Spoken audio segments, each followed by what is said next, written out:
Hello everyone. Today I will be talking about the will of God. And there are three major wills of God I will be talking about quickly. Now, the first one is first life, and the second one is second life. The third one is the will of God to an individual life.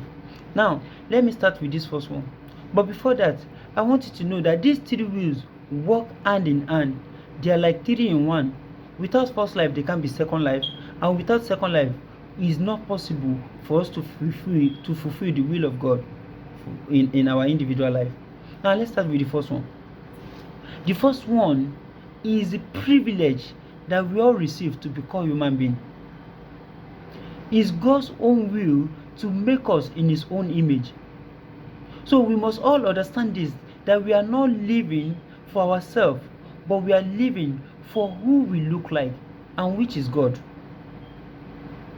In the world today, many feel like they own themselves.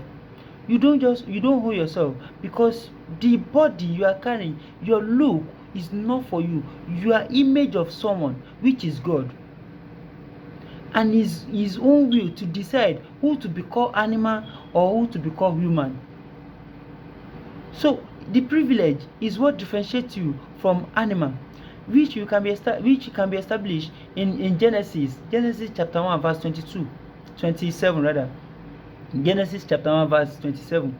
So God created man in His own image. In the image of God created He him. Male and female created He them. It's God that created everyone.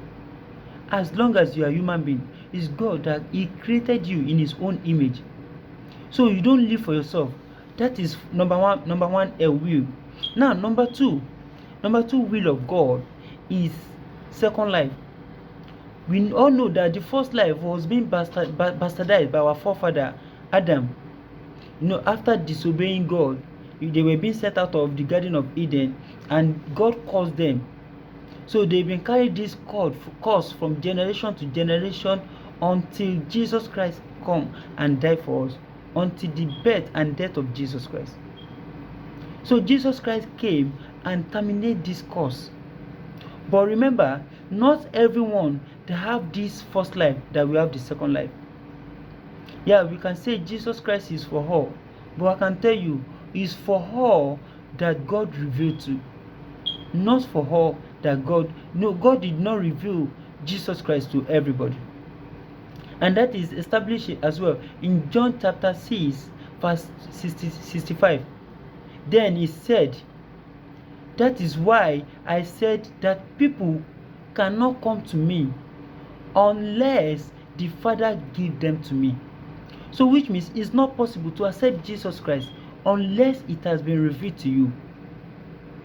So which means not everybody with first life that will have second life. And now let's talk about the third one, which is number 3. This is the will of God for an individual. The will of God for an individual. To everyone God has created, there is a purpose of creating them. God's own will for an individual is what separates or what differentiates them from one another. But unfortunately, not everybody that will fulfill this will. The will which you have been created for, not everybody that will fulfill this will. Why? Because not everybody that will accept Jesus Christ.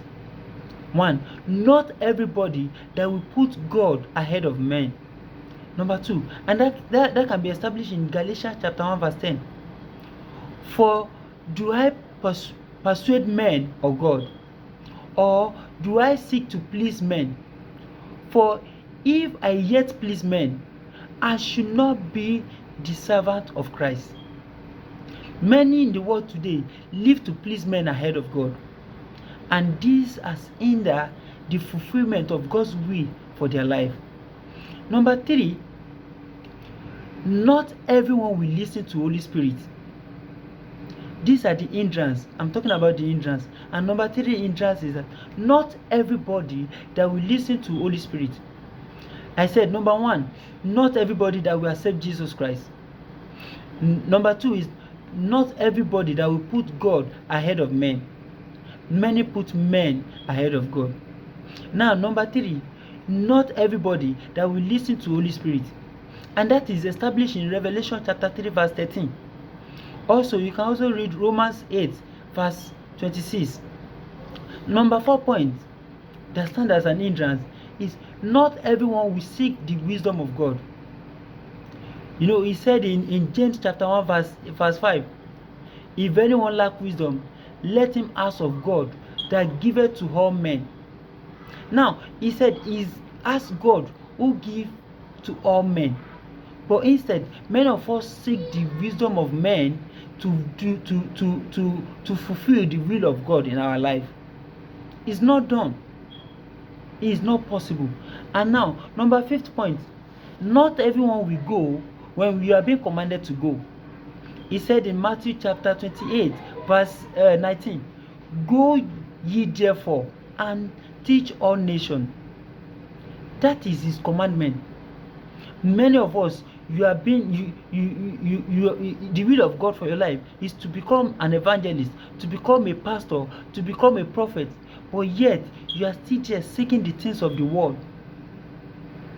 If you die in the process of seeking the things of the world, my brothers and sisters, you did not live to fulfill the will of God for your life. Now, number 6 point, many blame God for their current position.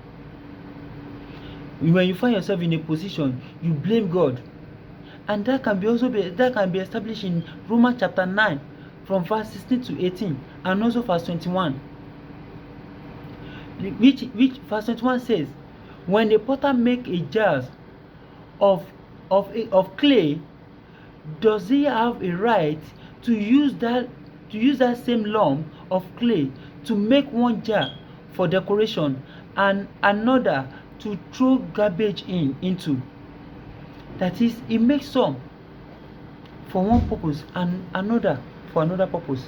Number 7 part of it, not everyone satisfy themselves. For God's will to be done in your life, for God's will to be fulfilled in your life, you must satisfy yourself. You must present yourself wholly. And that can be established in 1 Thessalonians chapter 4 verse 3 to 4. Number 8 point, not everyone is grateful for what he has done. We complain a lot instead of thanking him for what he has done. And that can be established as well in that same 1 Thessalonians chapter 5 verse 18. In everything we should give thanks. In everything we should be grateful. But not everybody that is grateful. Not everybody gives thanks for what he has done. Now, lastly, which is number 9 point of it, not everyone have faith.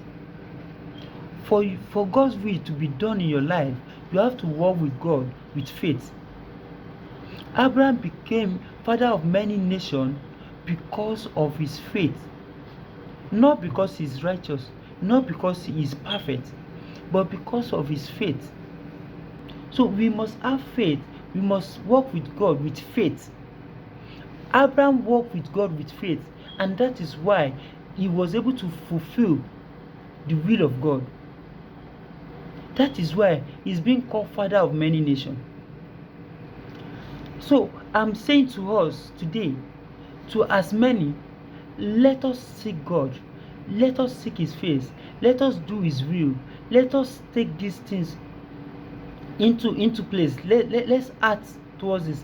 Let us walk with God with faith. Let us satisfy our body for him. Let us, when we find ourselves in position, let us be grateful. Let's be grateful for that. And let's seek God.